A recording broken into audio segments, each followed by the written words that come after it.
Fayulu president.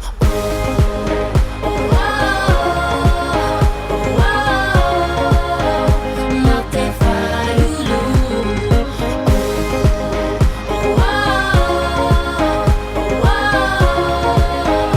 Notre président. Say yeah, say yeah, say yeah. Bisoto.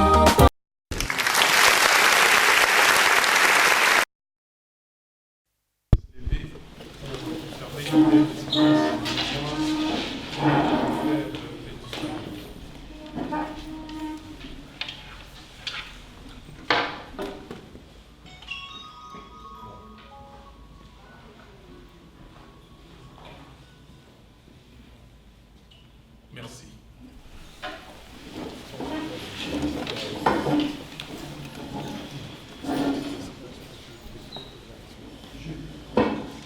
Voilà, je suis ici, je crois que peut-être pour certaines personnes qui ne me connaissent pas, la présentation est très simple. Je m'appelle Martin Fayulu Madidi. J'étais candidat à l'élection présidentielle du 30 décembre 2018 et vous le savez, j'ai gagné donc l'élection présidentielle, mais avec les systèmes qui se passent en Afrique, nos régimes dictatoriaux qui ne veulent pas quitter le pouvoir. Il y a quelqu'un d'autre qui a été proclamé. Donc, il y a eu un complot ourdi contre le peuple congolais. Donc nous sommes dans cette situation. C'est pour cela que j'ai imaginé une série d'entretiens avec mes frères et sœurs et même les autres personnes qui s'intéressent à l'avenir du Congo, à l'avenir de l'Afrique. Les industries modernes ont besoin aujourd'hui, vous le trouvez au Congo. Mais qu'est-ce qui se passe? C'est parmi les pays les plus pauvres du monde. C'est parmi les pays où, en réalité, des gens vivent avec moins d'1,50 € par jour. Comment comprendre? Ça fait quand même bientôt, dans 7 mois, 8 mois, on aura 60 ans d'indépendance. 60 ans, on ne peut pas continuer à dire que non, ce sont les colonialistes, c'est tel ou tel autre. Oui, c'est vrai. Il y a beaucoup d'interférences. Il y a beaucoup d'interférences dans notre pays. Mais même s'il y a interférences, est-ce que nous-mêmes, nous ne pouvons pas braver cela? Nous ne pouvons pas braver cette adversité. Nous ne pouvons pas faire connaître ou savoir au monde que, écoutez, nous sommes aussi des hommes et des femmes capables de faire quelque chose. Parce que vous avez des savants chez nous. Vous avez des gens qui ont étudié, il y a des étudiants qui étudient ici. Nous avons été dans les mêmes universités que nos amis occidentaux. Nous sommes dans le même monde, on utilise les mêmes smartphones, les mêmes ordinateurs, les mêmes technologies. Et quand nous sommes au travail, ensemble on travaille, et nous avons les mêmes performances. Mais pourquoi quand on se replie, nous sommes entre nous, on commence à voir les choses différemment? Pourquoi? Vous ici, certains d'entre vous, vous êtes membres de certains partis ici en France. Et dans ces partis, vous agissez comme membre du parti, comme vos amis français et françaises agissent. Vous avez les mêmes standards. Pourquoi quand vous revenez chez vous, vous changez de standard? Pourquoi quand on dit qu'un parti politique, les membres doivent cotiser, doivent payer leurs cotisations, pourquoi quand vous revenez chez vous, vous dites qu'il y a un non, le leader doit payer? Il va payer comment? Vous poussez les leaders à voler. Chers amis, si c'est ça faire la politique, moi j'arrête. Je n'ai jamais volé de ma vie et je ne volerai pas. Moi j'ai travaillé dans une société qui s'appelle ExxonMobil où les standards, où les règles d'éthique sont très élevées. Je ne peux pas prendre un franc indûment. Et si vous ne faites pas ça, et si vous ne poussez pas les politiques à agir de la sorte, à se comporter comme ça, chers amis, ça veut dire que on reviendra ici dans 100 ans, nos enfants, nos petits-enfants reviendront, et ça sera toujours la même chose. On n'aurait rien fait. Et donc, notre passage sur cette terre des hommes serait un passage inutile. Inutile. Est-ce que nous sommes tous les hommes et les femmes créés par Dieu avec une mission pour venir aussi porter notre pierre dans l'édification ou dans la construction de l'édifice? Est-ce que nous nous considérons comme tels? Chers frères et sœurs, chers messieurs, mesdames, nous voulons réfléchir, et ce n'est pas un monologue, je fais une introduction, je veux qu'on participe. Nous savons, je vais faire une petite introduction, ce qui s'est passé au Congo. Comment nous sommes là aujourd'hui? Mais l'essentiel aujourd'hui, c'est oui, on sait ce qui s'est passé, mais que faudra-t-il faire? Parce qu'on ne peut pas dormir là en se disant que bon, voilà, on a volé les élections, on a volé la victoire, et bon, on continue à pleurnicher. Non, là, il ne faut plus continuer à pleurnicher. Oui, c'est servir du passé, mais pour bâtir un avenir meilleur. Quel est l'avenir de la démocratie dans notre pays? Vous savez, nous avons été indépendants en 1960. En 1960, vous savez ce qui s'est passé? Il y a eu les élections. Ces élections, vous savez que Lumumba avait gagné les élections, mais ce n'est pas lui qui a dirigé, on s'est mis d'accord et il est devenu Premier ministre et quelques mois après, il a été assassiné. Kasavubu est allé, je vous passe le premier coup d'État de Mobutu, mais Kasavubu a continué jusqu'en 1965, le 24 novembre 1965, il y a eu un coup d'État. Moi j'étais gosse à cette époque, mais je me rappelle bien de ce qui s'est passé.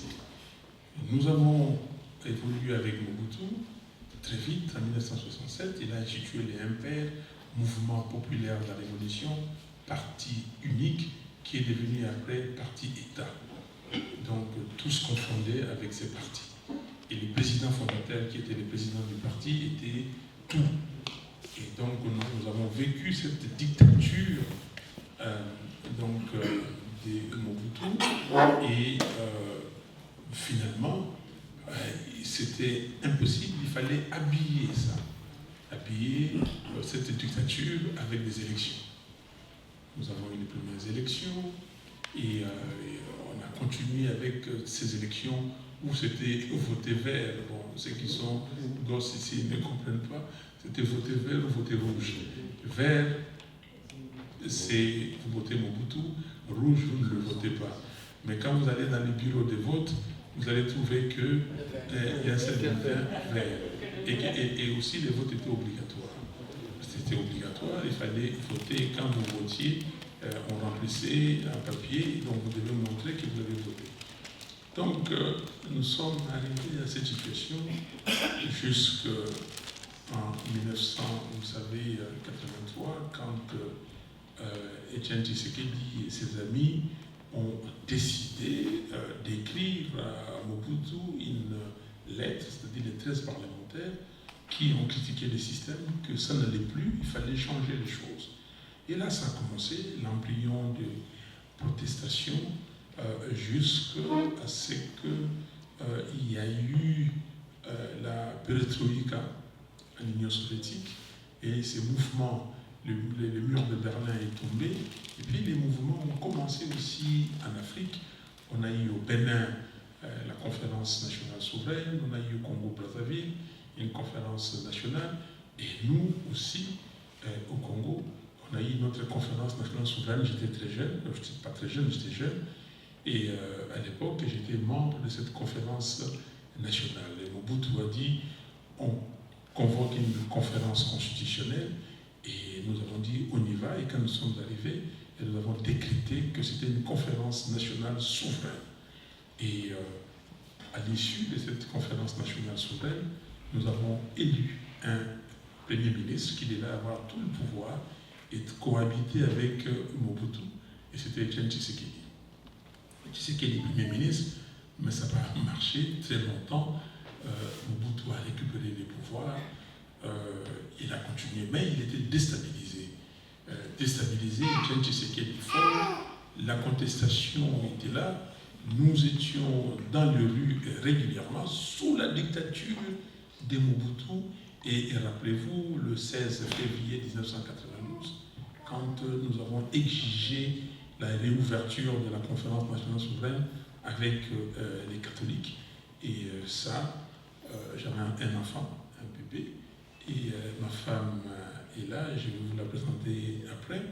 Et quand je suis rentré ce jour-là chez moi, je vis sur la véranda ma femme avec les petits bébés, parce qu'on a tué les gens. On a tué là où j'étais, à Saint-Joseph, à l'église Saint-Joseph, à Matongé, dans la commune de Kalamou, et il n'y avait que des morts. Alors, nous avons lutté jusque... je vous passe d'autres événements que vous connaissez, jusqu'à arriver à l'AFDEL. L'AFDEL, c'est l'Alliance des forces de libération du Congo que Laurent Désiré Kabila a qualifié de conglomérat d'aventuriers. Alors, l'AFDEL est arrivé. L'AFDEL est arrivé, c'est les Occidentaux. Là, je le pointe. Sachant que Mobutu était fini, que Tshisekedi pouvait prendre le pouvoir, mais ne voulant pas de Tshisekedi. Il voulait autre chose. Les fils et les filles du Congo voulaient que Etienne Tshisekedi soit président, dirige ce pays parce qu'ils avaient confiance en lui. Mais les autres ont dit non. Ils ont manigancé donc le mouvement qui a commencé par détrôner le président ougandais. On a aidé Museveni à prendre le pouvoir en Ouganda, il a pris le pouvoir, et lui il a aidé Kagame à prendre le pouvoir au Rwanda, il a pris le pouvoir, et maintenant c'était le tour à eux deux d'aider quelqu'un d'autre à prendre le pouvoir au Congo. Et c'est comme ça qu'ils ont créé l'AFDEL, ils ont amené Laurent Désiré Kabila au Congo. Laurent Désiré Kabila est arrivé, il a compris que non, moi je suis congolais, tout ce qu'on m'impose, on me demande de faire, si je le fais, j'ai détruit mon pays. Donc j'ai un cas de conscience. Et il a dit, ne jamais trahir son pays, ne jamais trahir les Congos. Merci beaucoup. Et il n'a pas trahi les Congos, et vous savez, vous connaissez la suite, il a été assassiné. Assassiné, qui on met, entre guillemets, je le dis bien entre guillemets, son fils. Parce que la paternité est très douteuse. Je peux comprendre que ce soit son fils adoptif et j'accepterai. Si on me dit que c'est mon fils adoptif, c'est mon fils adoptif. Ok, je l'ai adopté, c'est mon fils. Mais il faut dire la vérité. Il ne faut pas mentir. On ne peut pas mentir. Et vous voyez que la construction du Congo est en train d'être faite avec des mensonges. Donc, fils adoptif ou fils je ne sais pas comment, mais un monsieur qui n'avait pas de base, qui n'avait pas de qualifications pour être président, diriger ces pays de 2 345 000 km², avec toutes ces richesses, avec cette population à l'époque de peut-être 75-78 millions d'habitants. Et on a imposé Kabila avec un français très approximatif. Ça, vous ne connaissez pas? Kabila a appelé le français sur le tas. Vous ne savez pas parler le français. Le premier jour, la première fois que j'ai entendu ce monsieur parler, je me suis dit, mais écoutez, bon, où est-ce que nous sommes, comme disent nos amis ivoiriens, on est où là? Donc, ce monsieur a été imposé. Certainement, il avait des mentors, il avait des gens qui les coachaient de l'extérieur. Il a été coaché, et jusqu'à arriver là à déstabiliser les Congos, parce que son souci majeur, et ça, personne ne m'enlèvera ça de ma tête. Pour moi, Kabila est venu pour balkaniser les Congos, pour fragiliser les Congos,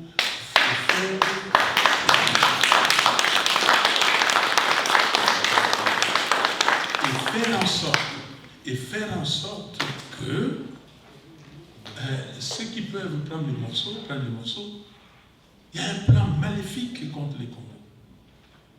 Pourquoi ces plans?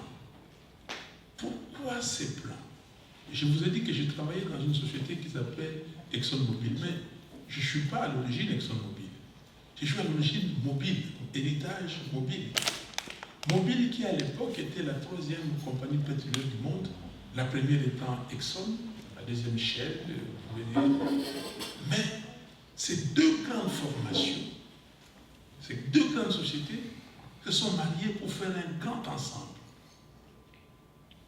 J'ai posé la question à mon ancien chief executive officer, il s'appelait Lunoto, des mobiles, mais pourquoi nous devons nous mettre avec d'autres sociétés ou une autre société?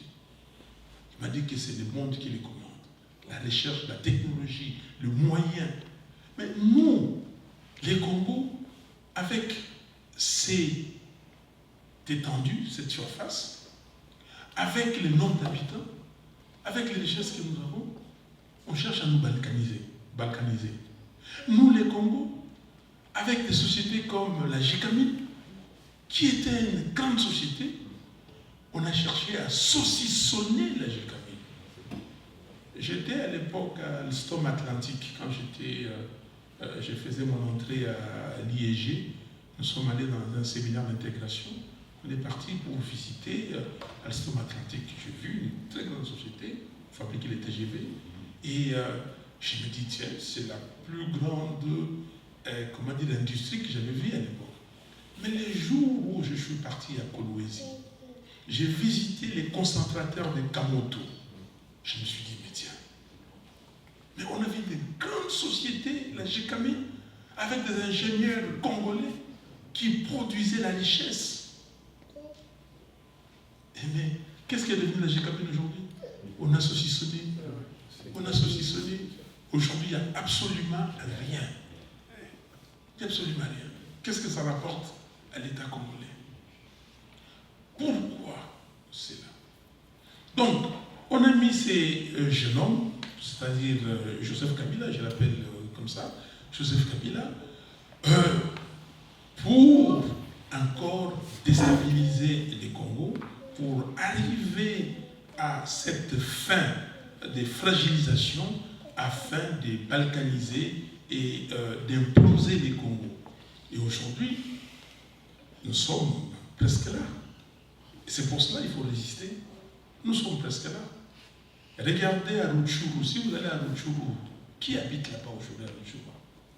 Allez dans le Sud Kivu, dans nos villages du Sud Kivu. Vous allez voir ce qui se passe là-bas aujourd'hui. Qu'est-ce qui se passe? Les villages sont vides. Les gens vont dans les agglomérations, là où il y a la vie, dans les grandes agglomérations. Ils fuient les villages.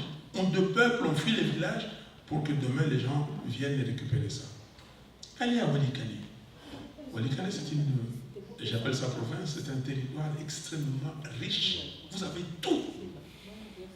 Tout. Vous pouvez cultiver là-bas et donner à manger à tous les Congolais, juste à Walikale. Mais les gens fuient leur pays. Les gens fuient leur village. On le fait exprès. Allez à Béni. Je suis allé à Béni 3 fois. Allez à Béni, vous allez voir, on tue tous les jours. Avant de venir ici, j'ai encore appelé Béni pour savoir ce qui se passait là-bas. Donc, il y a, cette activité-là, de pousser les Congolais en dehors de leur lieu habituel pour que les autres récupèrent. Donc, mais pour cela, qu'est-ce qu'il faut faire? Il faut avoir les pouvoirs. Avoir les pouvoirs par ceux qui sont ce que j'appelle, ou c'est même pas moi qui ai appelé ça, il y a un livre qui est écrit sous la direction des professeurs Mukoka et Kampen. Ils disent la République démocratique du Congo face au projet de balkanisation et de l'implosion. Et ils disent qu'on a plusieurs catégories de personnes. Nous avons au Congo des gens qui sont tapis dans les systèmes, qui sont au sommet des systèmes, qui sont des complices et savent, ils sont là pour imploser les systèmes.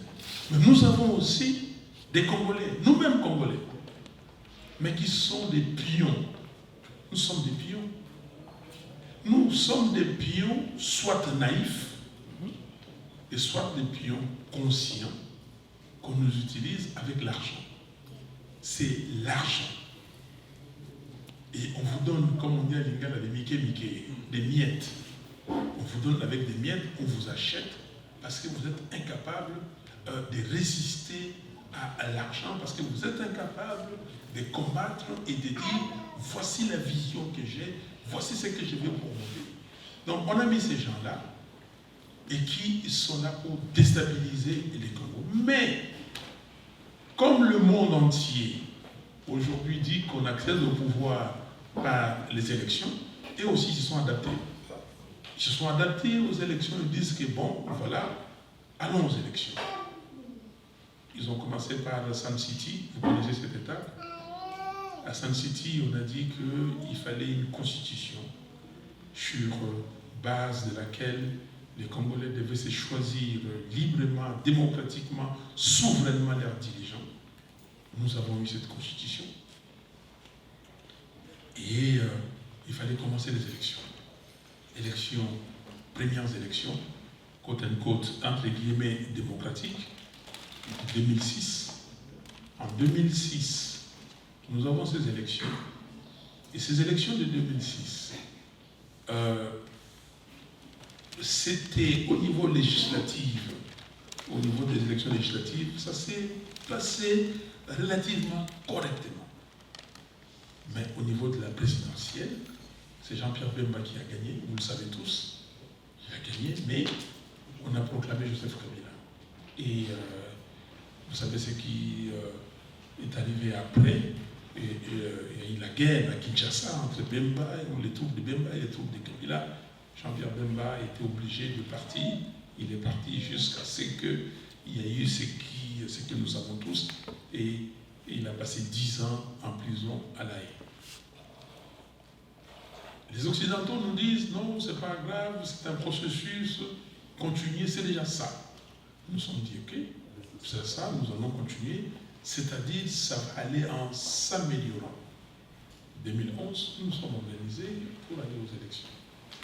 2011, on va aux élections avec notre champion, Etienne Tshisekedi Lumumba, et nous étions sûrs qu'on allait gagner. Personnellement, j'étais candidat, en 2006, j'étais candidat pour la ville de Kinshasa comme député provincial et candidat pour député national. J'ai gagné les 2 élections. En 2011, j'étais candidat député national seulement, mais je n'ai même pas battu campagne parce que j'ai travaillé aux côtés de Etienne Tshisekedi pour gagner. Et je me disais que je gagne ou que je ne gagne pas, c'est à nouveau absolument rien. Mais Etienne Tshisekedi gagne, comme ça nous allons changer les choses. Et on a tout fait, travaillé. J'étais son relais. Des fois, il était à Kisangani, j'étais à Kinshasa, même faire des émissions, moi à la télévision, et là-bas je réponds.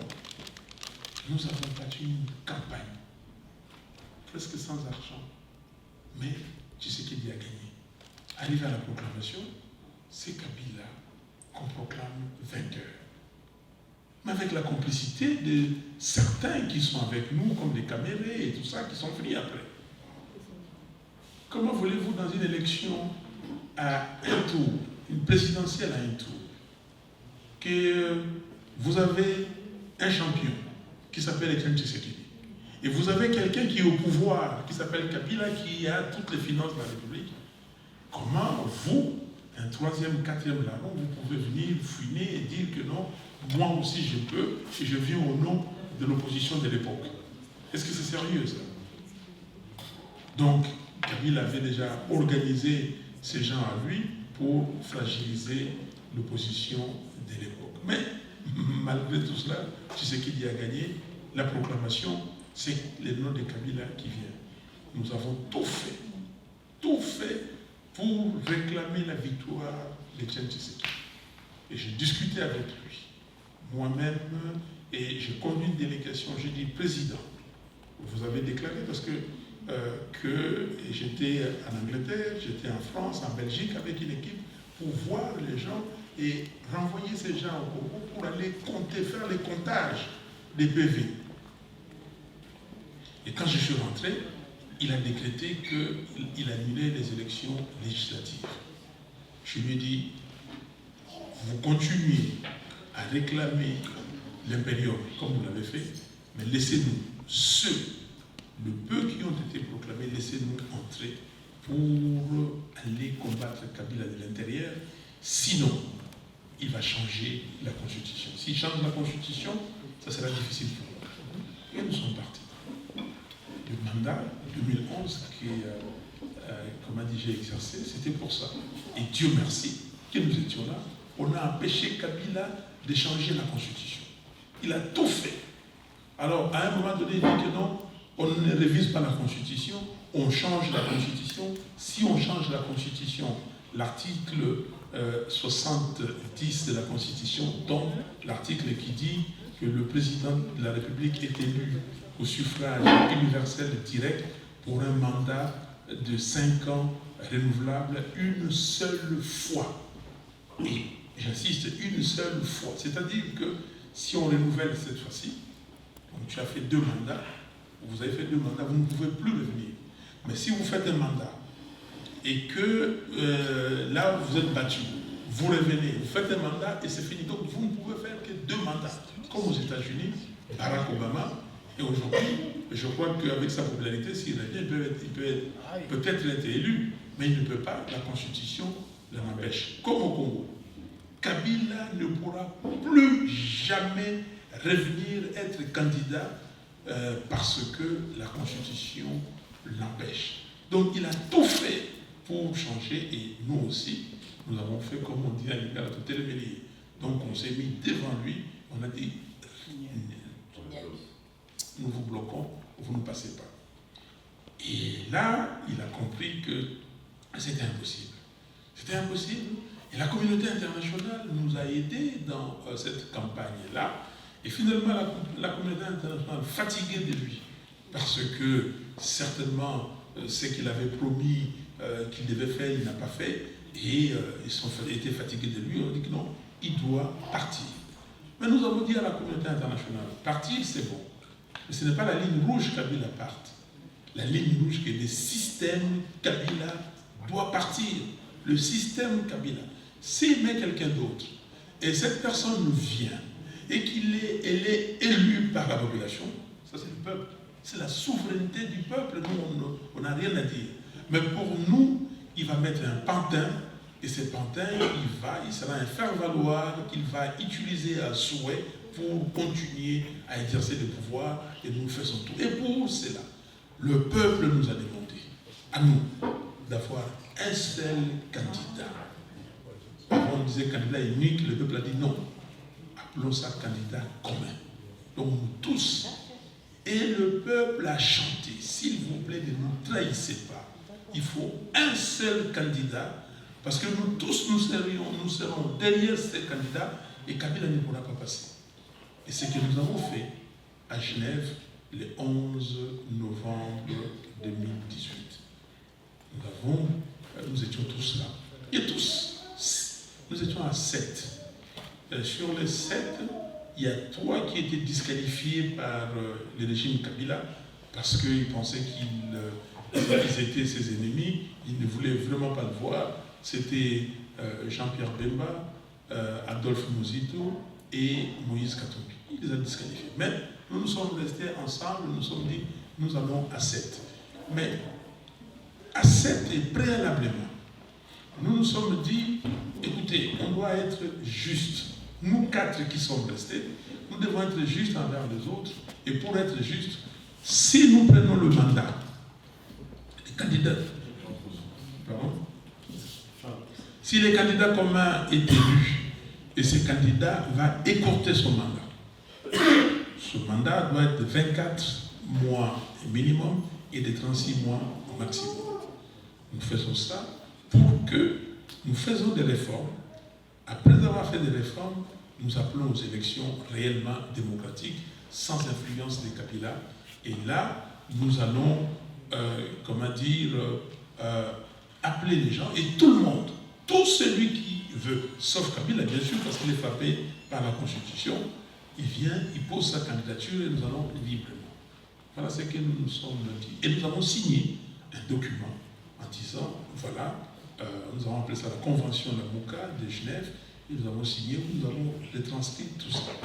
Et nous avons en plus signé un document de deux paragraphes et demi, disant ceci: celui qui va aller à l'encontre de cette convention, qui va aller à l'encontre de cet accord, c'est-à-dire qui va se soustraire de cette coalition après avoir élu ou en tout cas désigné les candidats communs, cette personne aura accepté de cesser de faire la politique au Congo. Au moment où nous sommes, M. Kamere et M. Félix Tshisekedi ne peuvent plus faire la politique d'après ce qu'ils ont signé. S'ils sont honnêtes envers eux-mêmes, s'ils ont une dignité, s'ils respectent leur parole, parce qu'ils ont signé, ils ne pouvaient plus faire la politique. Ils ne peuvent plus faire la politique. Et nous avons signé ça pour dire, voilà ces pactes que nous avons signés avec notre peuple, de ne pas les trahir, nous les transcrivons ici. Nous avons signé, Dieu a fait grâce, j'ai été désigné candidat commun. Je vous passe les conditions, parce que beaucoup de gens, peut-être dans la deuxième partie, si les gens, dans les questions-réponses, les gens veulent pour leur poser des questions là-dessus. Parce que candidat commun, tout le monde, en commençant par Félix Tshisekedi qui dit le changement aujourd'hui s'appelle Martin Fayulu, c'est lui qui va changer. Ça, il a dit beaucoup de choses, vous avez suivi dans les antennes des radios et des télévisions. Mais c'était ça compter avec Kabila et qui avait un plan.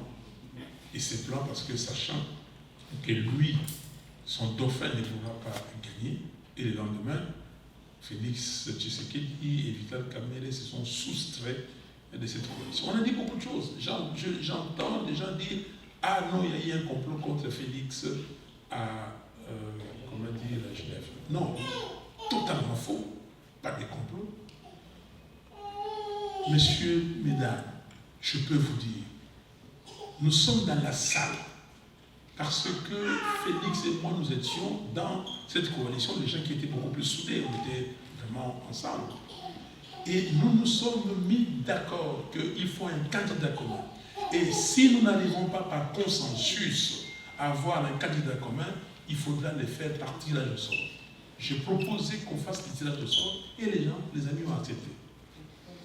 Et quand on arrive là sur place, je demande qu'on fasse les consensus. Je dis, construisons le consensus, moi je peux vous aider à construire le consensus. Les amis me disent, ah non, il faut voter. Comment voter? Les votes vont nous diviser. Ne votons pas, faisons le consensus. Alors il faut voter, il y a deux tours. Le premier tour, vous quatre qui êtes des candidats, vous votez, on va prendre les deux premiers, et au deuxième tour, les trois autres vont s'ajouter, on sera à 7, on va élire les candidats. Les trois sont sortis et nous sommes restés dans la salle à 4. Et à 4, j'ai expliqué aux amis, aux trois autres, le consensus c'est mieux. Et nous avons travaillé sur le consensus à 4. Pendant 45 minutes, on a fait la première partie du consensus où on a éliminé Matungulu. Matungulu a dit que non, moi je me retire, je prendrai une autre position. Nous sommes restés à 3 et là, nous avons dit on appelle les autres pour continuer le consensus. Quand les amis sont venus, non, il faut voter. On nous dit il faut voter deux noms. 1, 2. Le 1, c'est vous-même et les 2, vous choisissez parmi les 3.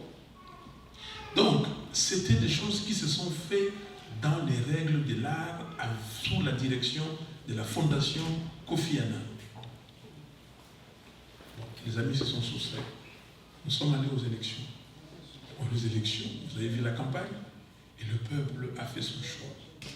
Le peuple a fait son choix, et pour les candidats présidents de la République, et pour les candidats députés provinciaux, et pour les candidats députés nationaux. Je vais terminer par là. Nous sommes maintenant à Kinshasa. Les résultats sont presque connus. Kabila a commencé, il a compris que c'était fini pour lui. Il a commencé à négocier.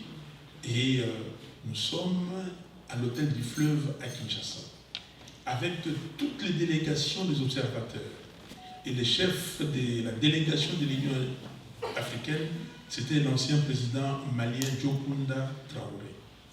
Et SADC là, la communauté des États d'Afrique centrale, tout le monde. Et là, il dit au président de la commission électorale, parce qu'on lui a posé la question par Félix, il lui pose la question, est-ce que vous publiez toujours le résultat des 6 ? Il dit oui, mais s'il y a un problème, je vais vous avertir, mais c'est moi qui publie les résultats.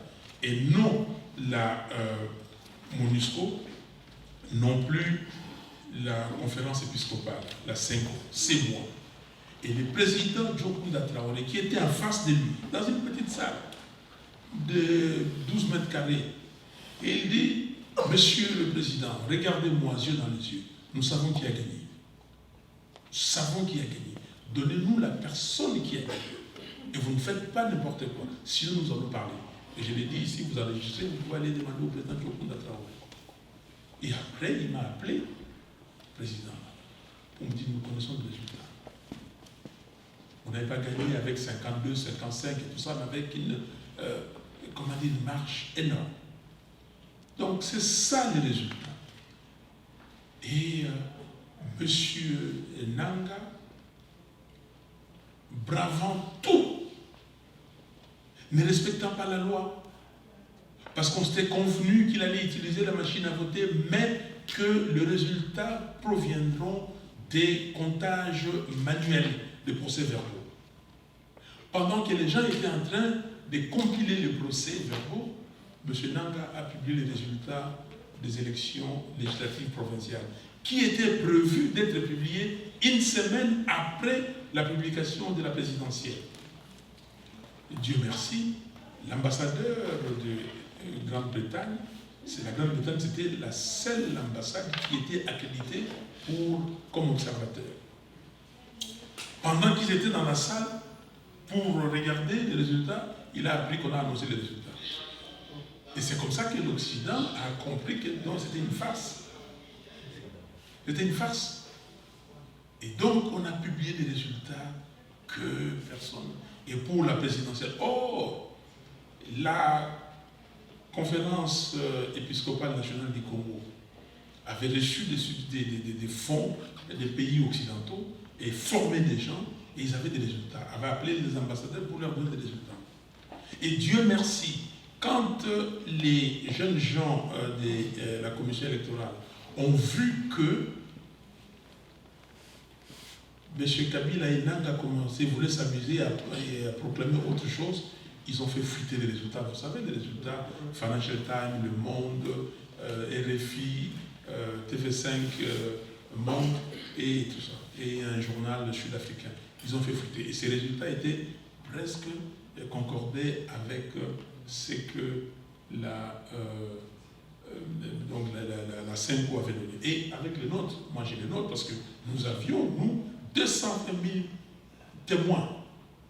Et nous avons eu des résultats pour 14 millions à peu près de voix sur 18 millions 300. Ces résultats étaient concordants. Voilà qu'on a publié autre chose. Et voilà, là nous sommes là. On a publié pourquoi? Parce que Kabila, et c'est ça l'enjeu de la démocratie, ne veut pas partir. Kabila a pris quelqu'un, il lui a montré le résultat, vous n'êtes pas les gagnants, mais nous signons un deal que personne ne sait aujourd'hui, n'a vu. Nous signons un deal, et voilà là où nous sommes. 9 mois après les élections, regardez dans quel état le pays se trouve. Pourquoi? Parce qu'il n'y a pas de légitimité. Il y a des gens qui ont dit que non, Félix Tshisekedi, c'est vrai, n'est pas un président légitime, mais il est un président légal. Non. La légalité voudrait que la Commission électorale nationale indépendante, encore indépendante entre guillemets, mais c'est ce nom, que cette commission puisse publier les résultats bureau de vote par bureau de vote. Ça, c'est la légalité. Et tant que ce n'est pas publié bureau de vote par bureau de vote, ce n'est pas légal. Monsieur Félix Tshisekedi a dit dernièrement sur TV5 Monde et les journaux Le Monde, il a dit que Fayulu prétend avoir gagné, mais n'a jamais apporté la preuve de sa victoire, mais nous l'avons obtenue. Mais nous, Heureusement qu'il y a des vidéos. Nous avons balancé la vidéo du jour où on était en procès à la Cour constitutionnelle. Nous avons amené des procès-verbaux pour 14 millions de voix. Mais même ce n'était pas notre travail.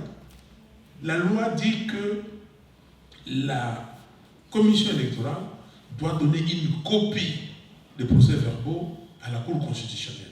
Et s'il y a contestation, la Cour doit récompter les voix. Et c'est ça qu'on a demandé. Nous avons dit, voici nos PV. Et c'était à la Cour de dire à l'autre partie, examinez ces PV, est-ce que c'est correct? Opposons ces PV aux nôtres. Est-ce que c'est ça? Ils n'ont pas fait ça. Alors vous continuez à nous demander des preuves, alors que vous avez des preuves. Et d'ailleurs, heureusement, j'ai vu que le Financial Times a répondu à M. Tshisekedi en lui disant, mais vous demandez des preuves, nous vous avons donné des preuves. Les résultats que nous, Financial Times, avec nos autres confrères, avions sortis. Et ces résultats-là, ce sont des preuves, c'est des vrais résultats que la commission électorale n'a jamais contestés. C'est pour cela que nous continuons à dire que pour que nous soyons tranquilles, il faut que la commission électorale nous donne les résultats, bureau de vote par bureau de vote. Tant qu'on ne fera pas ça, vous n'allez pas me dire, oui, Fayoulou, c'est passé, évoluons. On ne va pas évoluer avec les mensonges. On ne peut pas évoluer avec les mensonges. Qui de ces Européens, qui de ces Américains, qui va accepter de construire quelque chose sur base des mensonges? Qui? Aujourd'hui, vous pouvez utiliser tous les qualificatifs que vous voulez sur Félix. Mais aujourd'hui, Félix Tshisekedi est otage de Kabila. Il ne peut rien faire. La preuve vient d'être donnée. Il a fait, comment dire, cette tournée, aller en Europe, aux États-Unis, pour demander que les sanctions imposées aux 16 membres comme amis de Kabila, que ces sanctions soient, comment dire, retirées. Comment voulez-vous comprendre qu'il y a des choses à faire aujourd'hui énormes pour le pays et vous dépensez l'argent du pays de faire des voyages pour demander la levée des sanctions à ces 16 messieurs et dames? Et si les résultats étaient corrects, pourquoi le président de la Cour constitutionnelle a été sanctionné? Pourquoi le président de la commission électorale a été sanctionné? C'est ça le problème. Donc, voilà cette première partie, l'historique et tout ça, vous complétez les restes. Mais maintenant, la suite. Quel est l'avenir? Qu'est-ce que nous devons faire? On ne peut pas rester là. Moi, j'ai fait une proposition concrète de sortie de crise. Il y a des gens qui ont crié, fallu le parti demander du travail. Quel travail je demandé? Quel travail? Quand Félix Tshisekedi a dit, j'étends la main à Fayoulou, c'est même pas moi qui ai répondu, c'est mon directeur de cabinet, mon directeur de campagne, Pierre Lumbi à l'époque, qui a dit, vous vous rappelez? Qu'on ne prend pas une main sale. On ne prend pas une main sale. Mais la main, on n'a pas dit qu'on ne prend pas la main, on a dit qu'on ne prend pas une main sale. C'est-à-dire qu'il faut que la saleté soit dégagée. Il faut que la saleté soit dégagée.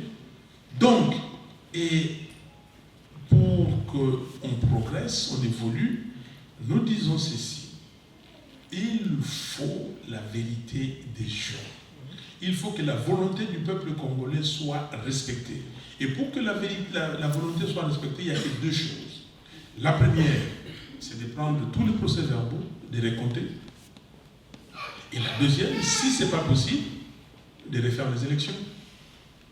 Vous pouvez appeler ça les élections anticipées. Au lieu d'attendre 2023, faisons les élections anticipées. Juan Guaido au Venezuela, c'est ce qu'il a demandé. Et 53 nations de cette planète ont dit oui, on l'a suivi. Pourquoi on ne le fera pas? J'ai proposé ça à l'Union africaine, j'ai proposé à tout le monde. J'ai dit, je ne veux pas embarrasser les gens. Je ne veux pas que certaines personnes perdent la face. Oublions les récomptages, allons aux élections anticipées. Mais avant d'aller à ces élections anticipées, nous avons dit de 18-24 mois, il faut d'abord faire des réformes. Il faut faire des réformes. des réformes au niveau de la loi de la commission électorale, même la loi électorale, des réformes au niveau de la Cour constitutionnelle. Qui va être les juges électoraux? C'est toujours la Cour constitutionnelle ou un autre corps qu'on pourra constituer? Des réformes au niveau des droits humains, des réformes institutionnelles pour que demain on puisse réellement avoir des élections crédibles, transparentes et apaisées. Voilà où passe l'avenir de la démocratie dans notre pays. Mais aussi, vous, mes frères et sœurs, je parle de mes frères et sœurs, vous êtes en Occident, vous vivez dans ces pays où il y a la démocratie, où les standards sont élevés, et votre contribution est attendue. Parce que vous n'accepterez plus de vivre dans les standards moins élevés que vous avez ici. Même si ce n'est pas le même, mais pas en tout cas, je ne sais pas à quel degré de moins. Vous n'accepterez plus. Mais qu'est-ce que vous faites? Parce que le problème du Congo aussi, ce sont l'élite. L'élite a totalement démissionné. L'élite congolaise a démissionné. Regardez les jeunes gens de la Lucha, regardez les jeunes gens de Filimbi, regardez ces jeunes qui, eux, ont compris. Le peuple a compris. Regardez les tours que j'ai fait partout. Partout, le peuple congolais, ne vous en faites pas, a compris. Ceux qui partent pour prendre l'argent, ils disent que non, on est parti prendre l'argent, mais nous savons, le peuple a compris, le peuple n'a pas besoin qu'on lui fasse comprendre encore plusieurs fois ou de faire des dessins. Il a compris. Mais l'élite, qu'est-ce que l'élite a compris? Quelle est sa participation? Qu'est-ce que vous faites? Quand on dit, bon, nous allons faire un dîner débat, on mange ensemble, on paye, on dit, ah non, non, non, pourquoi vous faites payer? C'est pas ça? Si, ouais. Pourquoi vous faites payer? Il faut savoir passer aussi le message. Non, non, s'il vous plaît, on va revenir. Ça, on va vous donner la parole, vous allez venir. Pourquoi payer, chers amis? Vous voyez, je lisais encore, peut-être c'est l'exemple, mais citons l'exemple. M. Trump ici vient déjà de récolter 125 millions de dollars. Okay? Mais qui paye ces millions? Lui, il est milliardaire. Il est milliardaire. Mais qui va financer la campagne? Je dois tourner dans le pays pour voir des frères et sœurs. Qui doit financer? Quelle est votre part? Quelle est votre part? Parce que vous êtes ici, vous cotisez bien dans les partis. Moi, j'ai des amis qui sont membres de tel ou tel autre parti ici, ils cotisent. J'ai des amis qui sont membres de partis républicains aux États-Unis ou démocrates, ils cotisent. Qu'est-ce que nous faisons? Vous allez continuer à envoyer de l'argent dans nos familles, là-bas, dans vos familles qui sont restées, mais bientôt vous irez à la retraite. Quand vous irez à la retraite, vos enfants n'ont pas cette mentalité-là. Parce que quand vous envoyez l'argent, les enfants disent, mais daddy ou maman, mais vous envoyez là pourquoi? Est-ce qu'ils ne travaillent pas? Voilà. Mais demain, qui va envoyer? Parce que vous serez à la retraite, vous n'aurez plus de revenus. Parce que ces enfants ne vont pas envoyer. Chers frères et sœurs, il est temps qu'on prenne nos responsabilités. Il ne faut pas 36 personnes ou 36 000, 36 millions, je ne sais pas combien. Une poignée de gens, hommes et femmes, si nous sommes déterminés, nous sommes décidés, on a une vision, on a des valeurs pour respecter, on met quelques valeurs en commun, pas nombreux. Si nous mettons l'amour, nous mettons le travail, nous mettons le civisme, nous mettons l'intégrité, l'égalité et la liberté, quelques valeurs fondamentales à l'homme. On se dit, on se partage ces valeurs. Demain, tu gagneras ton pain à la sueur de ton front. Et tu dois gagner. L'argent de l'État, c'est à l'État. Je ne vois pas un ministre français ici, quand il est nommé ministre, que sa première préoccupation de s'acheter une maison dans le 16e ou le 8e arrondissement de Paris. Je ne connais pas bien Strasbourg, donc je cite Paris. Mais au Congo, quand quelqu'un est nommé ministre, il appelle les agences immobilières, il dit, mais est-ce que, voilà, Bombay, là-bas, comment, et tout ça. Mais comment? Et c'est pour cela que les gens ne respectent pas le mot. Est-ce que Félix Tshisekedi a déclaré ses biens à l'entrée? La loi dit que vous devez déclarer. Est-ce que M. Kabila a déclaré ses biens à l'entrée et à la sortie? Aujourd'hui, il possède 10 fois l'équivalent de l'île de Manhattan. Comprenez? En superficie. 10 fois. Il a acheté comment? Avec quel argent? Aujourd'hui, il a construit,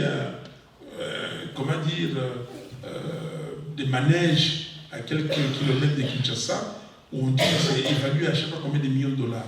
C'est l'argent. Il faut qu'ils disent. Donc c'est ça.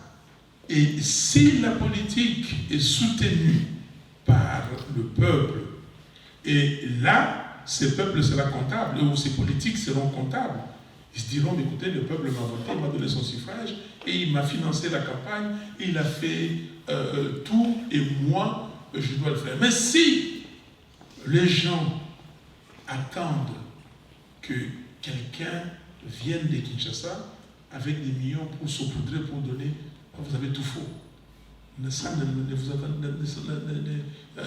Je n'attendais pas ça de moi. Je ne le ferai pas parce que ce n'est pas dans mon mental, ce n'est pas dans mon système. Je ne le ferai pas. Je n'ai jamais volé. Mais où est-ce que je vais trouver l'argent? Si quelqu'un vient et commence à donner l'argent comme ça, vous pouvez vous poser la question, où est-ce que vous avez trouvé cet argent? Est-ce que vous serez content que quelqu'un qui a volé des millions vienne nous donner, et puis vous allez peut-être, parce que cet argent vous ne ferez rien avec, et après quelques temps, on va reprendre les mêmes et puis on recommence. Alors que nous avons besoin des hommes et des femmes qui peuvent articuler une vision, un programme et tout ça, en se disant les politiques pour développer le pays, afin que vous puissiez jouir de ce que vous gagnez. Et si vous voulez investir au pays, vous allez investir, mais que le vôtre, parce qu'ils ont la force de travailler, ils peuvent travailler et gagner aussi leur pain et se valoriser. Voilà, messieurs, mesdames, l'introduction que je voulais faire. Maintenant, c'est à vous de poser des questions. Merci.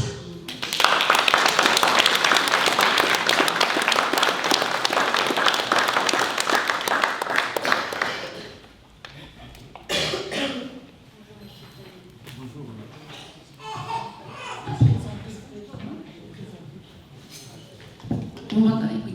Marie-Isabelle Héron, je ne suis pas du tout politique, je suis venue pour d'autres raisons. Par contre, j'aimerais savoir, parce que je m'intéresse à la RDC, et je vois qu'il y a beaucoup de corruption. Et c'est le problème d'ailleurs de votre vote qui a subi les méfaits de la corruption. Donc comment pensez-vous vaincre cette corruption qui est un mal indimensionnable dans votre pays? Madame, très simplement, je vous ai dit ici, si vous mettez des valeurs, entre autres cette valeur d'intégrité, vous dites aux gens, si vous volez, et vous allez en prison. D'abord, si vous volez, madame, on vient faire les enquêtes. Vous avez volé et on va regarder tout ce que vous avez comme bien. Vous devez le justifier. Vous devez les justifier. Si vous ne le justifiez pas, vous allez en prison, on vous retire ça. Vous pensez que si vous faites ça à 5 personnes, demain il y aura la corruption dans le pays? Et là, parce qu'il y a un laxisme, on parle aujourd'hui de 15 millions de dollars qui ont été dérobés. Je viens du secteur pétrolier. On dit qu'au Congo, il y a une structure de prix des carburants. Dans cette structure, il y a un mécanisme.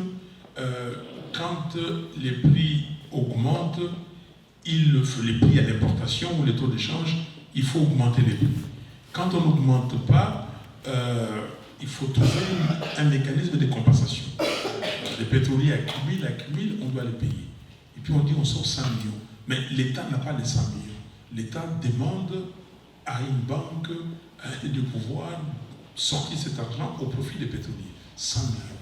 Quand on va là-bas, l'État, les pétroliers prennent 85 et 15 vont dans les poches de certaines personnes. Et on ne parle pas. Et l'État ne dit rien. Et M. Félix Tshisekedi dit qu'il a confiance en son directeur de cabinet.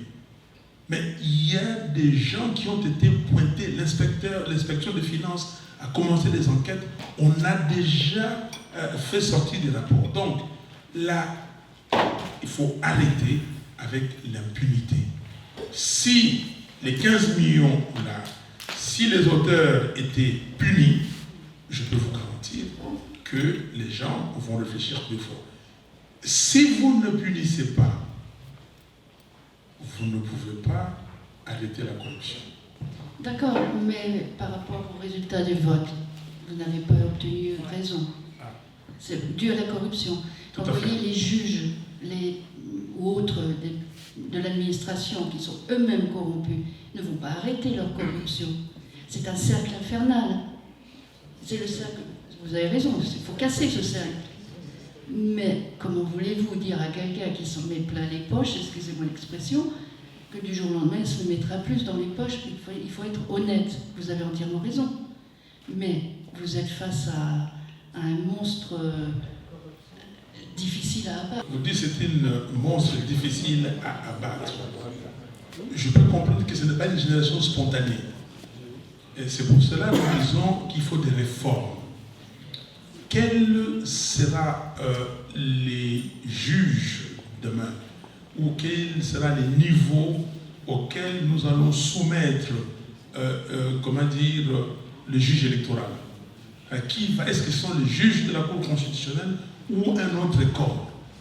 Les réformes. Donc s'il n'y a pas de réformes, vous avez raison, on ne fera rien. Il faut des réformes, et s'il y a des sanctions, appliquer des sanctions. Madame dit qu'on ne résout pas le problème. Mais même dans vos pays ici, les gens peuvent faire n'importe quoi. Mais ce qui est important, si on vous attrape, qu'est-ce qu'on fait? On va devant la justice. Les jours où, et j'insiste, je vous donne un exemple. Quand Etienne Tshisekedi a été élu Premier ministre à la conférence nationale souveraine, j'y étais. Et il a pris la parole, il a dit, tout celui qui sait qu'il possède un bien de l'État,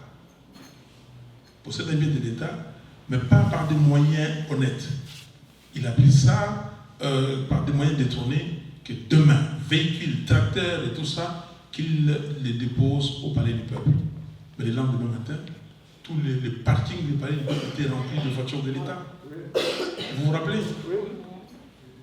Donc, il suffit simplement de mettre des gens. C'est le leadership. Tout dépend du leadership. Je vous promets, je mets mes pieds là. Demain, ça s'arrête. Donc, pour terminer la question, c'est pour ça que j'ai dit l'élite. Si l'élite voit que ce que les juges ont fait, c'est pas correct. L'élite se met avec le peuple pour dire non. Ça va s'arrêter. Si l'élite est passive, tout le monde est passif en disant bon, mais écoutez, on continue comme ça. Il n'y a rien. C'est l'engagement. Stéphane Essel avait dit indignez-vous, mais après, qu'est-ce que vous faites? Vous vous engagez. Donc, si nous nous engageons tous à combattre ces fléaux, à combattre ces mal, et à dire aujourd'hui, par exemple, là, les comités laïcs catholiques appellent à une marche le 19. Si tout le monde est dans la rue, tout le monde, je ne parle pas, le peuple sera dans la rue, mais l'élite, si tout le monde décide aujourd'hui, ça commence par là. C'est juste si on élucide les 15 millions de dollars, et si les gens sont punis avec ces 15 millions de dollars, pensez-vous que le juge ou n'importe qui demain fera autre chose? Donc, l'engagement du peuple, des gens qui doivent être là, le leadership. Si le numéro 1, il dit que moi, je combats cette situation, ça va s'arrêter. Il n'y a pas 36 solutions là. Oui, mais en inégalité, par exemple, c'est votre élection. Je finis, c'est ma dernière question. C'est votre. Moi, je suis extérieure en tant qu'Européenne. Madame, on a le temps, il n'y a pas de problème. Vous avez été élu avec plus qu'une large majorité. Donc, vous devriez être le président officiel. Mais par cette démagogie, vous n'avez pas été reconnu ni élu, même si vous apportez la preuve Comment voulez-vous que, même si les gens vont dans la rue, on reconnaisse vos droits, ce que vous avez réussi à avoir? Vous avez eu un score que tout chef d'État rêve dans le monde entier. Mais ça n'a pas été reconnu quand même. Donc le peuple vous demande, mais on ne vous donne pas les moyens d'agir. Comment voulez-vous, je ne sais pas comment dire, mettre le pied dans la fourmilière, agir? Parce que même si le 3/4 ou les 4/5 de votre peuple veulent vous avoir, mais que la bande des anciens présidents ont magouillé pour que ce ne soit pas fait, comment voulez-vous faire? Ce n'est pas votre bonne volonté, ce n'est pas vos bons sentiments qui sont là. Je vois ça, moi, de l'extérieur, en tant qu'Européenne. Je ne suis pas du tout concernée, je n'ai pas de contact plus que ça. Mais c'est par rapport à l'égalité. Je trouve que c'est tout à fait inégal, le fait que vous ayez autant de pourcentage que la voix du peuple n'a pas été suivie dans votre pays. Et que vous n'êtes pas à la place où ce soir vous devriez être à Kinshasa ou autre part pour représenter votre peuple.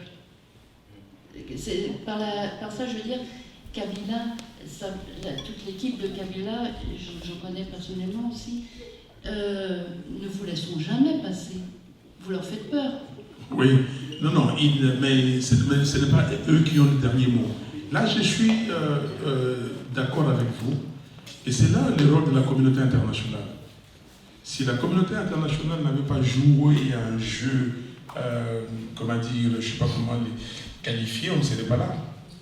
Quand l'Union africaine dit ceci, que les résultats des élections annoncés par la commission électorale ne sont pas crédibles, il y a des doutes sérieux, et nous demandons à la Cour constitutionnelle de surseoir à l'annonce des résultats définitifs.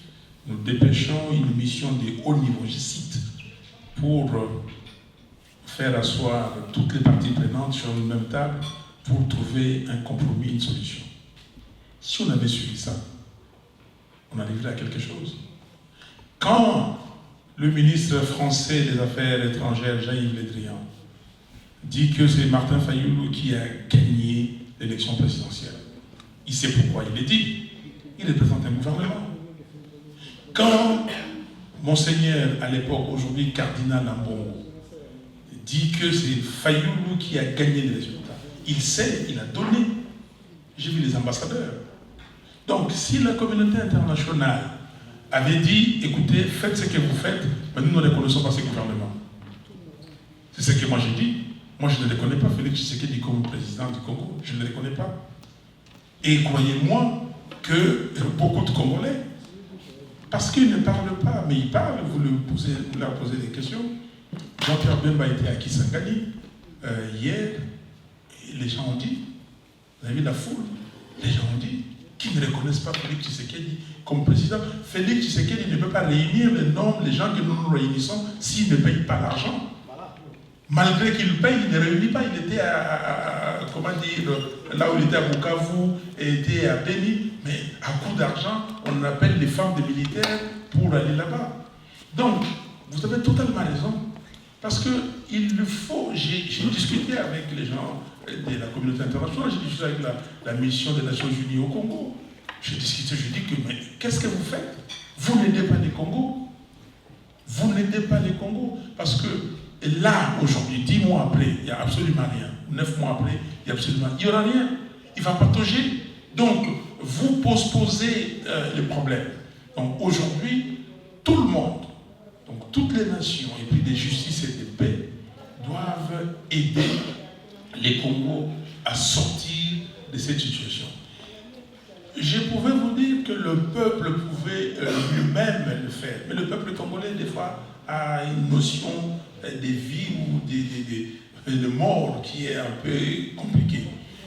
Donc, et Kabila a compris, il utilise les armes. Kabila tue. C'est comme ça que le peuple, des fois, vous voyez, le peuple ne sort pas souvent. Mais le peuple congolais fait ce qu'on appelle la résistance passive. Et ça va continuer. Les Belges ont dit qu'ils vont aller au Congo. Là, ils ont dit quoi? Il faut que M. Tshisekedi prouve qu'il est réellement le président. Donc, il n'y aura rien. Bon, je sais, donc nous sommes en train de réfléchir. Je comprends vos interrogations. mais c'est de la bonne volonté des citoyens congolais et la bonne volonté de la communauté internationale de ne pas prendre le parti pris. Ce ne sont pas les affairistes. Je crois que les affaires, tout le monde va faire les affaires, mais des bonnes affaires pour l'intérêt des pays. L'intérêt de la France, par exemple, dans le cadre de la coopération bilatérale France-RDC, et de l'intérêt du Congo. On va gagner plus. Madame, je termine par là. Je travaillais, quand vous regardez nos sociétés, à l'époque, quand je commençais le travail, mais dans ma société, il y avait plus de 30 expatriés. C'est ce qu'on appelle les remittances, donc les rapatriements des bénéfices et tout ça, qu'on faisait à la société mère. C'était énorme. Aujourd'hui, il y a combien de Français qui travaillent au Congo? Aujourd'hui, il y a combien de Belges qui travaillent au Congo? Aujourd'hui, quelle est la part du Congo dans les commerces internationaux? Qu'est-ce que même ces sociétés dont on parle, les multinationales, qu'est-ce qu'ils retirent du Congo? Il y a certaines personnes ou certains aventuriers, peut-être, qui, eux, ils gagnent. Mais qu'est-ce que la France gagne? Or, demain, parlons de la France et du Congo. Je vous ai parlé de 2 345 000 km², un pays de 87 millions d'habitants, avec 9 voisins, dont 5 sont anglophones. Nous parlons ici le français, la francophonie.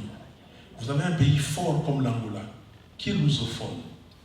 Est-ce que demain, et vous savez, avec la proximité avec, comment dire, les Congo, vous avez les précarés français et l'Afrique de l'Ouest. Prenez tous ces pays, regardez leur population, regardez leur richesse, et vous avez ça seulement en un pays. Et qui peut attirer les 9 pays là, les autres, et booster la région, et le développement de l'Afrique. Et vous n'aurez plus ces problèmes d'immigration dont on parle ici. Et vous aurez même, parce que les autres pays, les Ghanéens et les autres peuvent venir, les Togolais peuvent venir au Congo. Mais pourquoi la France ne s'investit pas dans ce sens-là, en se disant que la francophonie, on va donner la francophonie au Rwanda? Est-ce que vous comprenez quelque chose? Comprenez quelque chose? Donc, il faut qu'on débrouille les cheveux pour qu'on comprenne qu'est-ce qui se passe réellement. Est-ce qu'il y a une volonté délibérée de laisser les Congos dans cet état, que les Congos soient dirigés par des gens qui sont incapables d'articuler les politiques de l'État, qui sont incapables de comprendre des choses, des gens qui n'ont pas d'expérience? Président Martin Fayulu, j'admire beaucoup la vision que vous articulez à travers votre présentation, votre introduction. J'ai une question qui fait en fait suite à la conversation que vous venez d'avoir avec madame. Vous avez dit que la communauté internationale aurait dû ne pas reconnaître en fait Félix pour lancer un signal fort. Mais ce qui est aussi surprenant, c'est que certains acteurs domestiques, donc locaux et de poids, auraient dû, à mon avis, ne pas reconnaître Félix, mais l'ont quand même fait. Je cite par exemple la Cinco, qui à la fin a eu une position un peu ambiguë, en disant par exemple que du mal peut sortir quelque chose de bien. Personnellement, je suis catholique et j'ai soutenu la position les prises de position de la Cinco. C'est une institution que je respecte beaucoup, mais c'est une position qui nous a beaucoup déçus et nous pensons que c'était quand même malheureux que la Cinco ne soit pas partie jusqu'au bout du combat. Mais ce n'est pas seulement la Cinco, il y a aussi les partenaires de la MOCA, à mon avis, qui certains ont eu des messages ambigus. Et à mon avis, donc il n'y a pas seulement la communauté internationale, il y a des acteurs locaux de poids qui ont abandonné le combat du peuple, si je peux m'exprimer. Et ça n'aide pas à consolider notre combat pour le respect de la voix du peuple, le respect des élections. Donc ça n'aide pas. C'est comme si on risque de retomber à la case de départ. Et moi, c'est ça ma grande crainte. C'est qu'on va recommencer à zéro. C'est qu'on va recommencer vraiment à zéro pour rebâtir le coalition, voilà. Et ça, ce serait malheureux. Voilà, c'est malheureux. Alors, j'aimerais aussi poser la question du financement. J'apprécie beaucoup le fait que vous insistez sur la contribution du citoyen. Mais comment est-ce que vous pensez que ça peut être matérialisé? À mon avis, c'est quelque chose sur lequel on devrait réfléchir, voir comment concrètement matérialiser cette contribution de chacun. Ok. À la fin, on va parler de la contribution, comment matérialiser ça. Mais vous avez, disons, des inquiétudes sur la position de la commission électorale, comment dire, la CENCO, Commission épiscopale nationale. La conférence, merci, la conférence. Après, je vous donne la parole, monsieur. La conférence épiscopale nationale du Congo. Eux, ils ne sont pas politiques. Ils sont venus nous aider. Ils ont mis beaucoup de temps pour entrer dans ces systèmes-là. Après l'expérience de la conférence nationale souveraine, après tout ce qu'ils ont fait, les évêques, en tout cas avec l'Église catholique, ont décidé de ne plus s'intéresser à ces problèmes, mais de loin faire, comment dire, des annonces, des déclarations au niveau de leur assemblée générale. Mais c'est à la fin de 2016 qu'ils sont venus, parce qu'ils ont vu que ça n'allait pas, ils sont venus et ils ont fait le dialogue, donc le dialogue sous l'égide de la CENCO, et vous savez ce qui est arrivé aux conclusions de ces dialogues. Mais les catholiques étaient clairs, en commençant par le cardinal Mosengo, c'est la vérité. Il a dit, il a fait une conférence à Bruxelles, disant que c'est Fayulu qui a gagné, et tout ça, il n'y a rien à faire. Monseigneur Utembi, le président de la CENCO, il a dit que la vérité étant une valeur émanante de la justice, il faut la vérité. Fayulu qui a gagné, il faut la vérité. Ambongo lui-même, le cardinal Ambongo, il a dit et répété plusieurs fois, à chaque fois que l'occasion lui a été donnée, il était parti à la voix de aux États-Unis, à la voix de l'Amérique, il a dit Radio Vatican, les télévisions françaises et belges, il a répété. Il a dit que nous sommes là où nous sommes, c'est Fayulu qui a gagné l'élection présidentielle. Il a dit, alors maintenant que eux ils sont là, faisant partie du système, c'est eux qui ont donné les résultats. Qu'est-ce que vous voulez qu'ils fassent? Bon, maintenant, chacun, moi là où je suis, je ne peux pas, comment dire, faire trop attention à ce qu'il a dit après, parce que ce qui m'intéresse, c'est qu'ils ont tous prononcé les noms du vainqueur. Et la suite, eux, ils continuent. C'est aux politiques de faire le travail. C'est aux politiques de faire le travail. Ce n'est pas eux, ils ont annoncé et ils continuent, ils nous accompagnent. Mais maintenant que certaines personnes, certains leaders chavirent, ça c'est aussi les Congolais. C'est la politique, c'est même pas les Congolais seulement. C'est des gens qui n'ont pas de conviction. Si quelqu'un n'a pas de conviction, c'est son problème. Moi, j'ai vu des gens qui m'ont dit que Martin, moi, je serai le dernier à quitter les navires, s'il faut quitter. Donc, je suis avec toi, je serai là. Mais aujourd'hui, ils ne sont pas là. Donc, pour moi, ceux qui sont partis, ça m'intéresse peu. Et ce qui importe pour moi, c'est le peuple. Le peuple dit, Fayulu, continuer la vérité des gens. Je continue. Les jours où le peuple me dira, monsieur, arrête, j'en ai assez, j'arrêterai, parce que c'est lui le souverain primaire. Donc, il faudrait que maintenant, nous, à l'élite, qu'on puisse faire en sorte que demain, si au Congo, personne dit des choses contraires à ce qu'il a dit avant, qu'il puisse avoir honte, qu'il y ait l'opprobre sur lui, qu'il soit écarté. Parce que ici, dans ces pays, il y a certaines personnes qui ne peuvent plus faire la politique, ne peuvent même plus se présenter, parce qu'ils se sont comportés d'une façon indigne.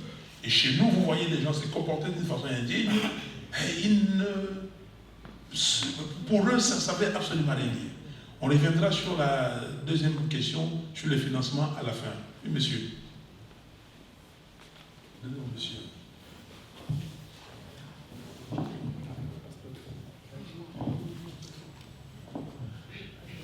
Monsieur Fayulu, actuellement, quelles sont les institutions officielles qu'il y a en RDC? Quelles sont les institutions officielles? Et quelles en sont les caractéristiques? Ok. Les institutions, ce sont des institutions classiques.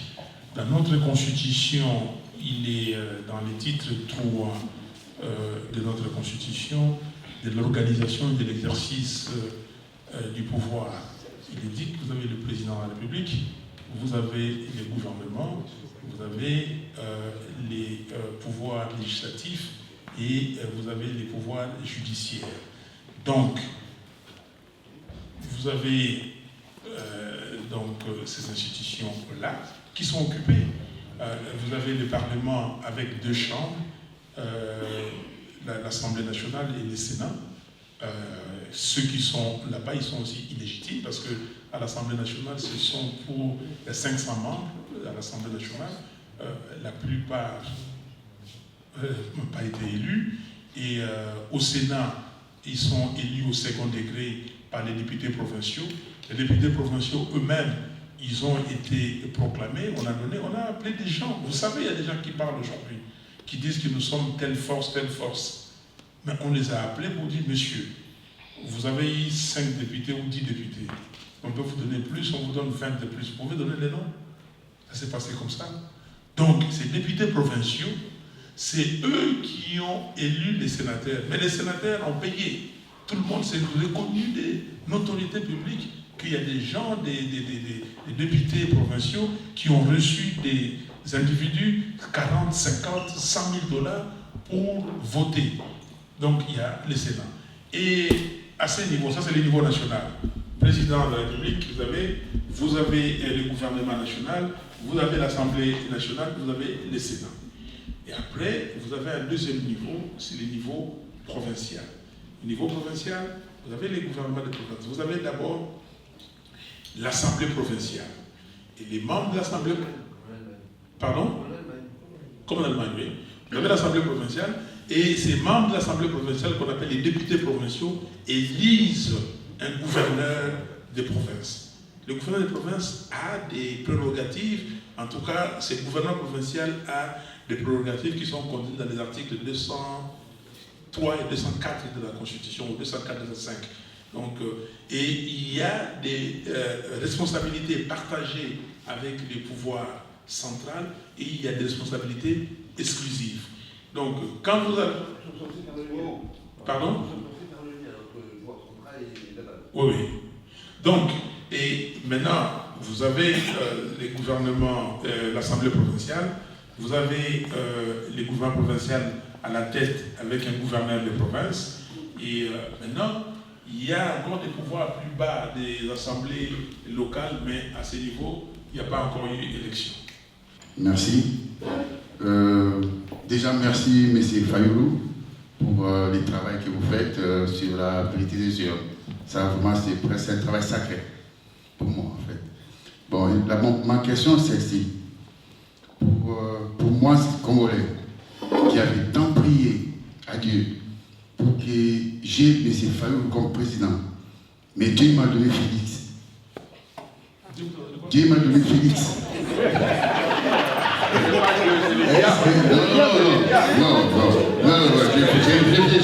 Je viens. Alors, on a tête le peuple congolais, pas que moi. La majorité des peuples congolais a prié tellement fort, parce que c'était notre souhait d'avoir un homme intègre, un homme où on sent de la compétence en vous. Mais on n'a pas eu ça. On a eu Félix. Mais on a prié à Dieu. Est-ce qu'on doit continuer à croire à ce Dieu? C'est une question brutale. C'est tout. Non.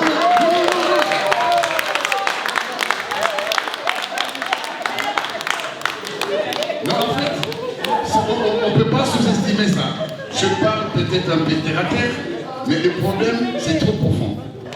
Toute la population, tout le peuple congolais est chrétien, comme vous. Philadelphie. Mais en fait, on se rend compte qu'on a hérité ça de nos parents et qu'en fait, en réalité, ils ne nous écoutent pas. On a prié sincèrement. Tout le monde ici présent. Même ceux qui sont à Kinshasa, à Goma, on a prié sérieusement, on a fait des carèmes, Mais Dieu ne nous a pas écoutés. Alors maintenant, vous avez un projet pour le Congo. On est d'accord avec ça. Mais vous nous conseillez quoi? Pour le Congo de demain, on croit à un Dieu qui ne nous écoute pas. Voilà, non, mais écoutez, c'est une bonne réflexion.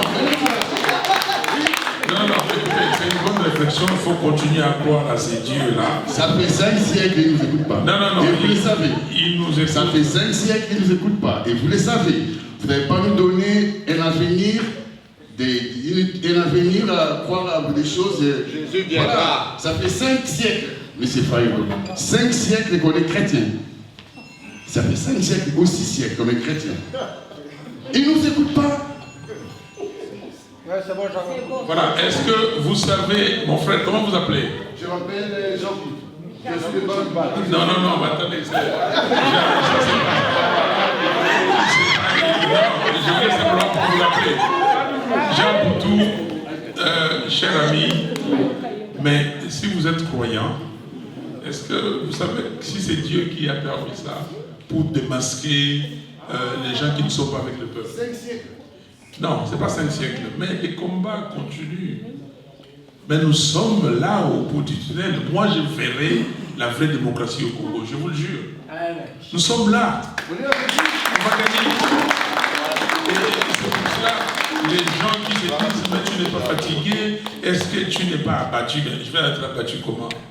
Je ne prends pas ça personnellement, c'est l'affaire du pays.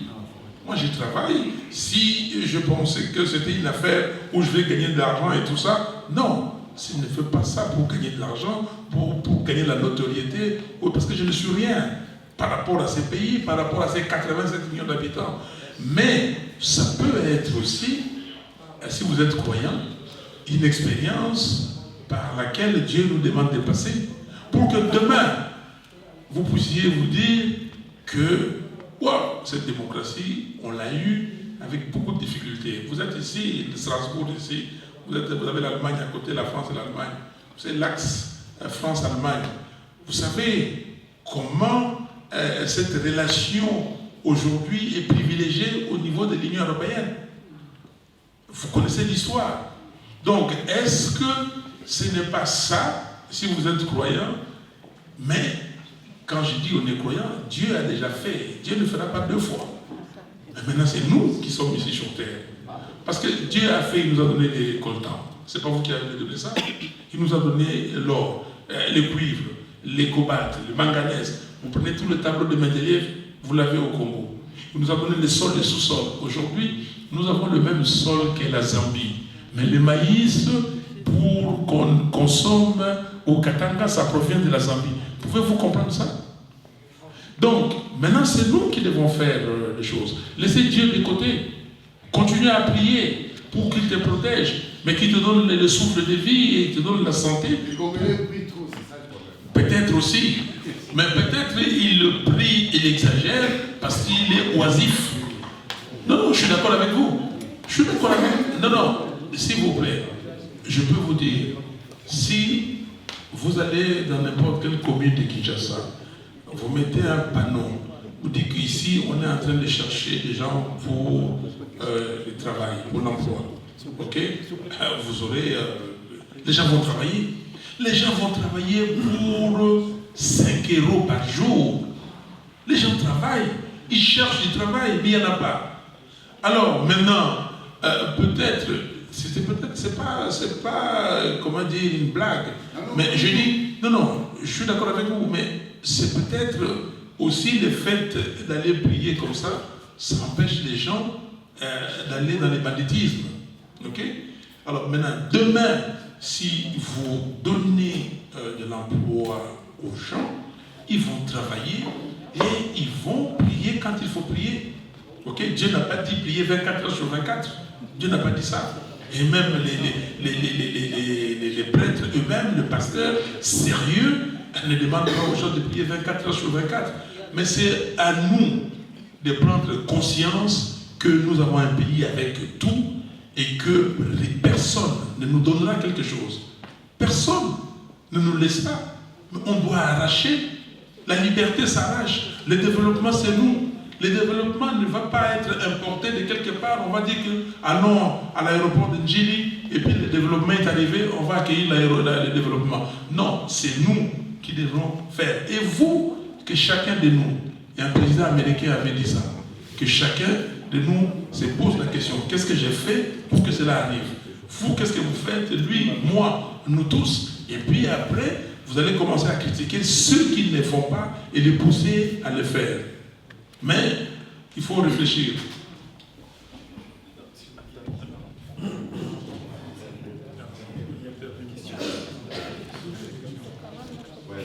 Merci beaucoup, merci pour son excellence. Bon, je suis Camerounais. Je suis un peu émotionné. Vu ce que vous aviez dit là tout à l'heure, ça m'a vraiment un peu beaucoup plus pénétré. Justement, j'avais un peu réfléchi dessus. J'en ai parlé avec lui, mon frère. Ce sont des Congolais. Moi, ça me fera plaisir de taper mes pieds à Kinshasa. Pouvoir me bien tranquillement.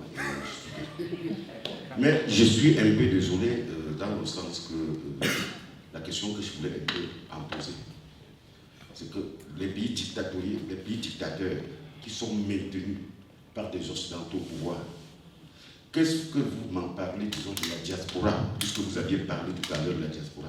Ce sont eux qui, ces pays dictatoriaux qui sont là, les refusent les doubles nationalités parce qu'on les rejette. Parce qu'ils savent que là où ils sont là, ce sont des têtes. Mais on ne les permet pas. Et quand moi j'ai même lu quelque part, je vois aussi au Congo, le Congo n'a pas de double nationalité. On les rejette. Et quand je regarde très bien, je constate qu'il y a plus de 4 millions, voire même plus, la diaspora congolaise dehors. 10 millions. Voilà. Ça, c'est toute une richesse. Mais que le gouvernement a basculé dehors. Vous qui êtes en train de vous préparer, disons, pour aller au pouvoir, qu'est-ce que vous en pensez d'eux? Un point. Le second point, l'investissement au Congo. Vous ne pouvez pas aller à la recherche des investisseurs ayant laissé cette diaspora dehors. Tenez-vous compte même d'ailleurs, vous êtes entouré des pays pauvres auxquels le Rwanda, le Burundi et tous les consorts sont appelés à être nourris par les Congolais. Selon ce que vous aviez dit un peu ici tout à l'heure, il en est ainsi. Votre cher voisin qui envoie le maïs, et pourquoi on doit aller chercher le maïs dans un pays autre? Laissons le sous-sol tranquille. Parlons-les un peu de l'agriculture. J'aimerais qu'on essaie un peu d'affronter ça. Et non loin de ça aussi, je vous donne aussi poser une question. Est-ce qu'il n'était-il pas aussi mieux plutôt que nous essayons un peu d'avancer plus avec une campagne que d'aller prendre une élection ou bien chercher une élection anticipée que d'aller prendre à mi-chemin un exercice qui a déjà commencé auquel on ne sait pas qu'est-ce qu'ils en ont fait étant donné qu'ils passent plus son temps à se balader. Vous ne savez pas ce qui se fait à l'extérieur. Merci.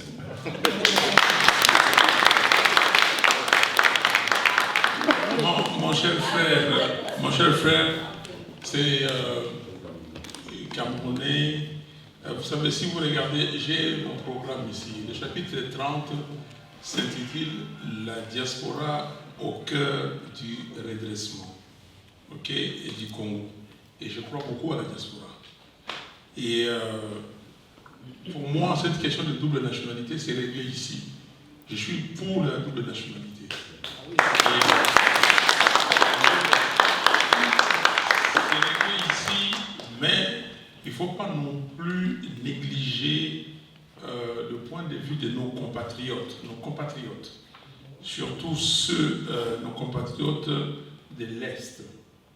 Les Congolais ont beaucoup de peine à accepter la double nationalité pour nos voisins du Rwanda, du Burundi et tout ça.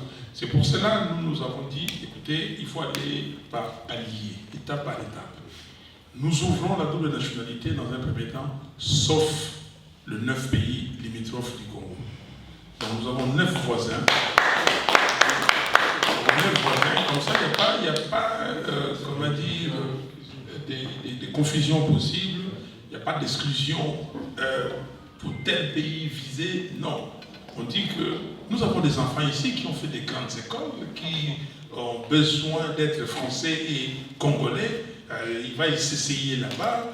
S'il est là-bas, il sait bien que je n'ai pas de problème de visa, je peux revenir ici, j'ai mon assurance médicale ici, en attendant que les choses s'arrangent là-bas, et tout ça. Et nous avons besoin de ces intelligences, nous avons besoin de ces compétences. Il y a ces compétences ici qu'on ne trouve pas au pays, donc il faut le faire. Donc cette question-là est réglée, en tout cas, dans notre programme, nous le ferons.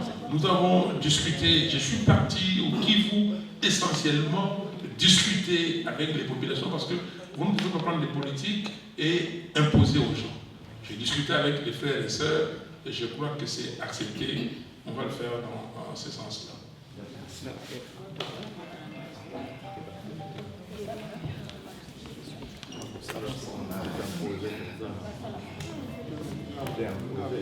Ben, je me présente, je m'appelle Massamba Kisoka, président de l'association d'initiative Congozaï.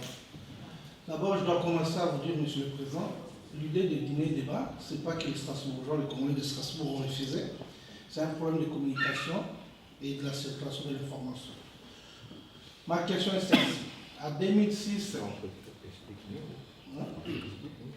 non, mais c'est bon, déjà là, tu vas comprendre, on va en parler. C'est bon, il n'y a pas de problème. Ouais. J'ai 3 questions, juste une question peut-être que je dois en 2006, Jean-Pierre Bemba avait gagné les élections. C'est l'autre qui était programmé. En 2011, c'était Étienne Tshisekedi, c'est l'autre qui a été programmé. En 2018, c'était vous. M. Faouz, vous avez gagné les élections. C'était Tchilombo, l'autre, qui a été nommé. Est-ce que dans tout ça, vous ne voyez pas que les élections ne serviront plus à rien? C'est le soulèvement populaire qui peut sortir ces pays de la situation. Pourquoi vous n'avez pas eu l'idée, tout de suite le jour où vous avez proclamé, de sortir le peuple? Vous avez eu encore la chance à Sainte-Thérèse d'avoir le peuple avec vous. Pourquoi vous n'avez pas commencé le soulèvement ces jours? Merci beaucoup.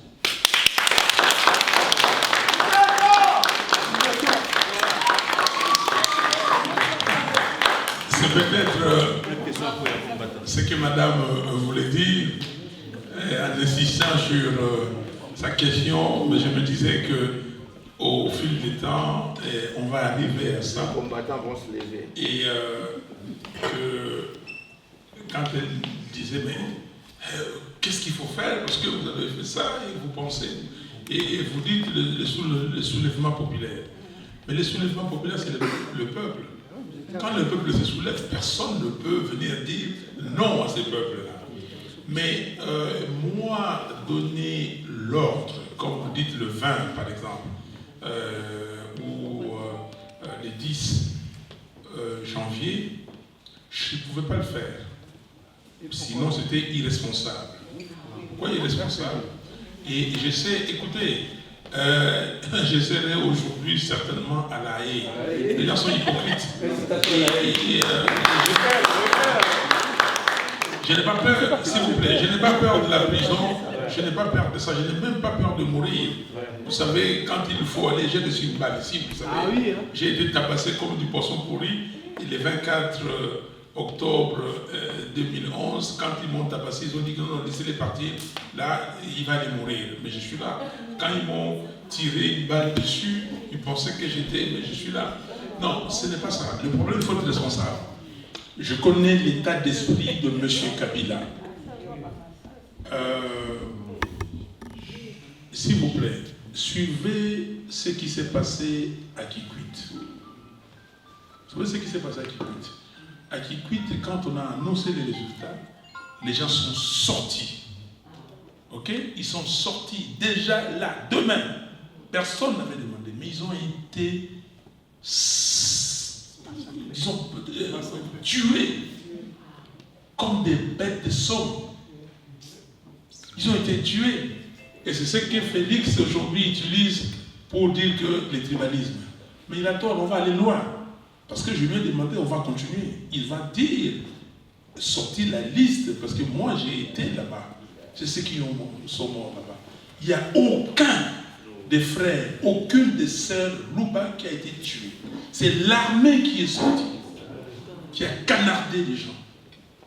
Ils ont ouvert les portes de la prison. Ils ont fait sortir des gens. Il y a des corps qui jonchaient sur le fleuve comme ça.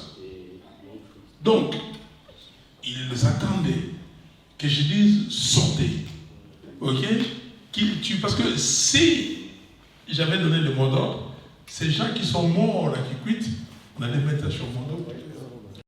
Bonsoir, M. Fayoulou. Moi, j'aime bien. Moi, c'est M. Moïse, étudiant à l'Université de Strasbourg. Je suis en master en relations internationales. J'ai suivi avec beaucoup d'attention votre intervention et la conclusion a été une leçon morale pour nous, étudiants et jeunes. Vous nous avez interpellés sur les civisme et beaucoup de morale. Nous vous remercions.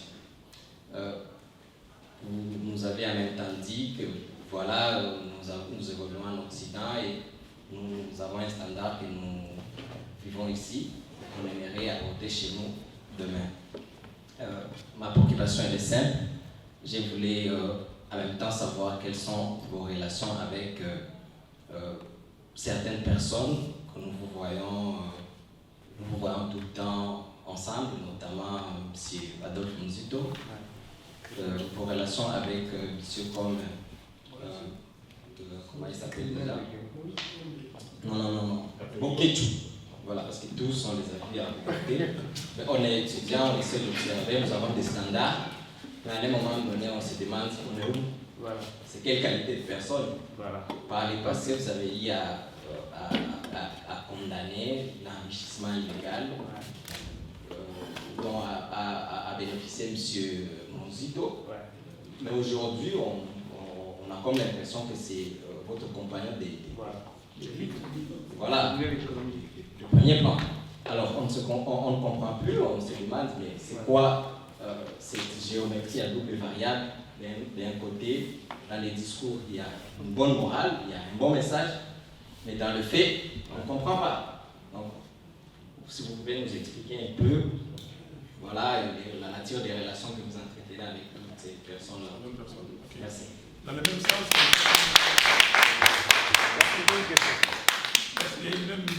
sens, comme ça, on vide. Il n'y en a pas.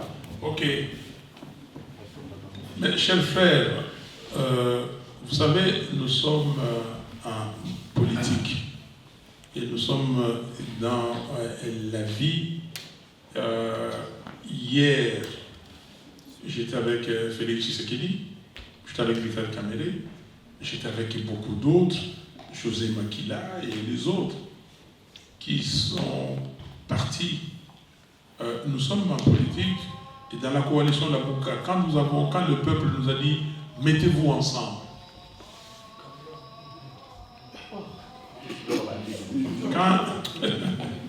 Quand le peuple, il faut se mettre ensemble. Quand le peuple nous a dit mettez-vous ensemble, c'est le peuple qui nous a intimé l'ordre. Ce n'est pas à moi de choisir. À un moment donné, quand j'ai dit que si M. Kamerhe vient dans les rassemblements, je quitte les rassemblements. Ouais. J'ai dit ça. Oui, ça oui. Okay. Mais je savais pourquoi j'ai dit ça. J'étais avec lui dans la dynamique. Et je savais, le peuple nous a mis ensemble. Et aujourd'hui, nous sommes ensemble dans la Mouka. Si quelqu'un a commis des exactions, il a tué, il a volé, il a fait ceci. Donc, la justice doit le prouver. Ok?